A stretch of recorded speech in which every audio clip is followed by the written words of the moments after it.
Hi, I'm Maya. I'm a college counselor, a graduate of Stanford University, and a former UC admissions reader. Welcome to my third video in a series about how to write the UC personal insight questions. In my first video, I discussed how to select the best topics for your essays.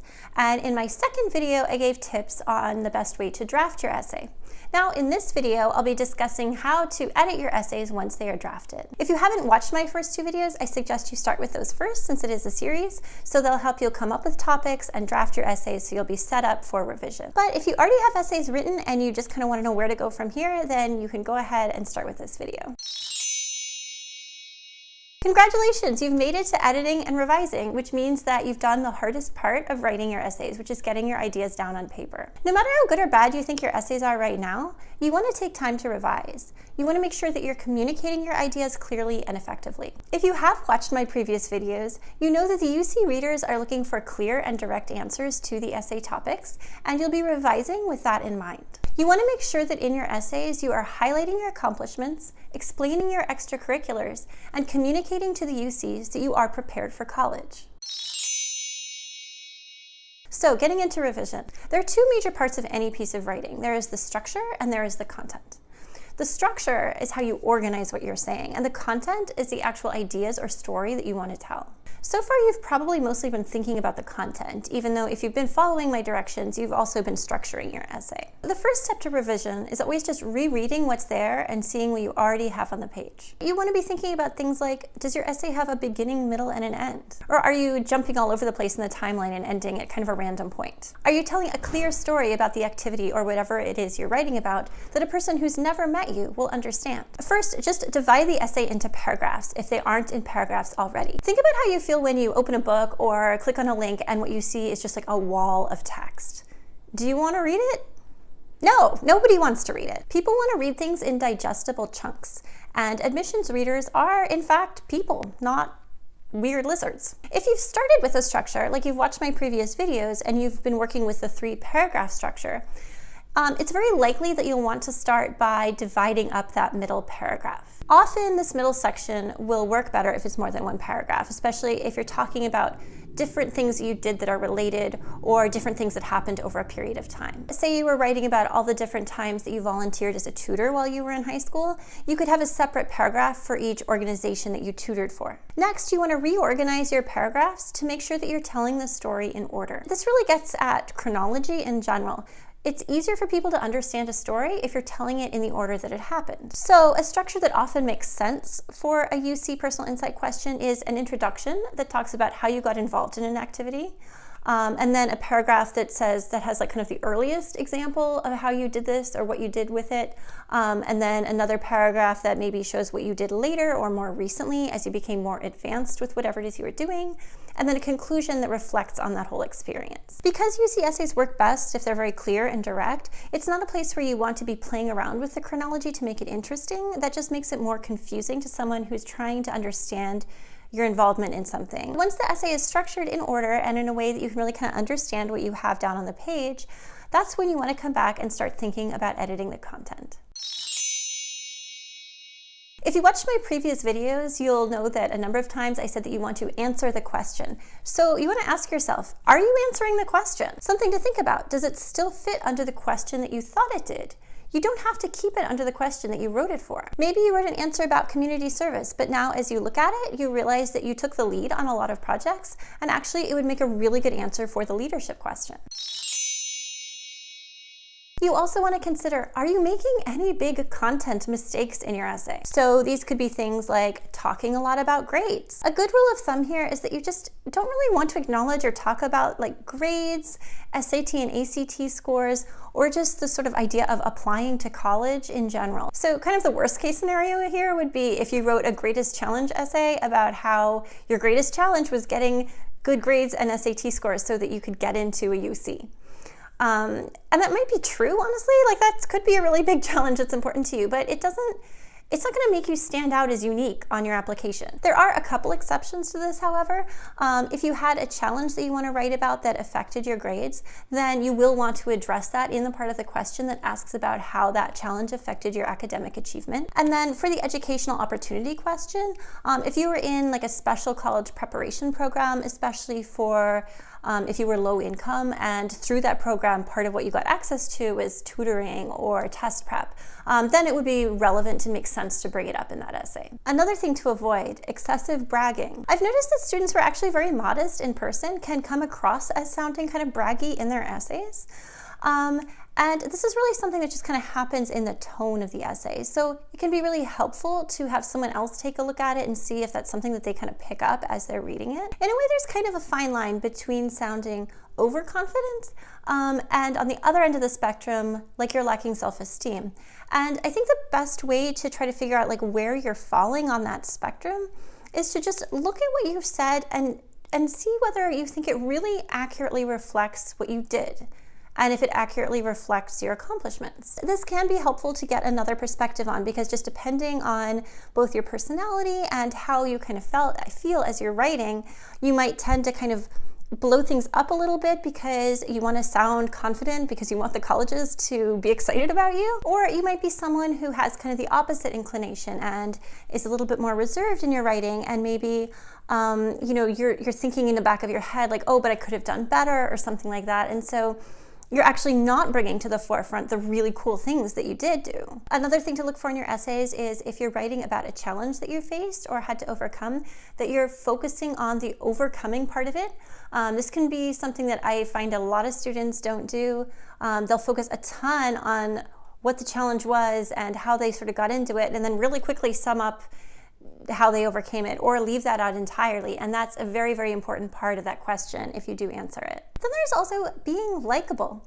So remember that you want to seem like someone colleges would like to have on their campus, and someone that other students would be happy to have as their peer. And I don't mean for you to get hung up on this, like you could just go crazy being like, am I likable enough? Will people like me? No, don't do that. But I just mean, make sure that you don't come across as like an actual sociopath. If you seem like someone who just really doesn't like people, or just a really negative person, the readers are not going to feel excited about admitting you to the UC. I'm not really joking. I've actually seen essays where people are like, I'm arrogant and antisocial and I don't like people. Red flag! One other thing that you want to avoid is writing an essay that's too creatively written. So again, this is different from a personal statement where creativity is really valued. The UCs don't really want like a lot of dialogue or a kind of complicated metaphorical structure. Just some other things that you want to think about as you're advising. And some of these are things that I talk about at more length in my earlier videos. So if you haven't seen those and kind of want more explanation, I would go back and watch those. Are you using specific examples? Are you focusing mostly on the recent past, what you're doing in the present, and what your plans are for the future, rather than things that happened to you a long time ago? Are you showing rather than telling? So are you showing us examples of things that you've done rather than just telling us that you're good at something? Are you covering basic information that someone who doesn't know you will need to know to understand what you're saying? I often find that when I'm working with students on editing their drafts, I'm asking them, when did this happen? When did this happen? Because it just isn't clear. And I know that it's clear in their head because they wrote it and they have, the timeline of their life in their head. But you have to think of, what does that look like from the perspective of somebody outside? So if you have an essay where you have a couple different anecdotes, make sure you're covering things like, where did this happen? When did it happen? Who is involved? Because the reader might easily get confused if you aren't careful to provide them with that information. If you were involved with different clubs or organizations, make sure you're providing the names of those clubs and organizations. Including all these little details will make your essay easier to read and will make sure that the reader comes away with the story and the information that you wanted to communicate to them. Okay, so once you have your essay structured and you feel confident about the content that you have, let's talk a little bit about refining your draft. This is where I'm going to start to talk about something that I'm sure you've been thinking about, which is the word count. So you want your essay to be about 300 to 350 words. What do you do if your essay is too short or too long? If the essay is significantly too short, you are probably not providing enough specific examples. In my previous video, I talked about how to develop examples, so you can always go back and take a look at that. There's always a way to expand on the examples that you are using. Maybe you're talking about how you taught yourself to play guitar. You can dig a little more into that process. What inspired you to learn to play? What resources did you use? Did you look at YouTube videos? Were there challenges that you met along the way? Were certain things hard to learn? What songs can you play that you're proud of? Maybe you can add another related example, like did you learn to sing to go with the guitar, or did you learn the guitar because you can sing? So maybe that's something else that you could discuss. If the essay is really too short and you just cannot think of more things to say about it, then you might want to reconsider whether this activity or topic is really significant enough in your life that you should be writing an essay about it. And then there are the essays that are too long, like when you write 1,000 words for a 350-word essay and you're like, oh no. If it's too long, you can start by looking at the paragraphs you've broken up and checking to make sure that you really need to include each chunk. But often I find that actually, yes, you do kind of want something from each of those.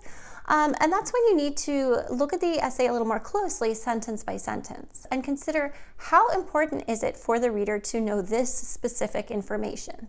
You might even want to go through this more closely and just look at phrases. Do they need this particular phrase of information? When I'm working with students to cut down essays that are too long, a lot of what I'm looking for is repetition. Examples or ideas or language that just kind of overlaps in multiple sentences.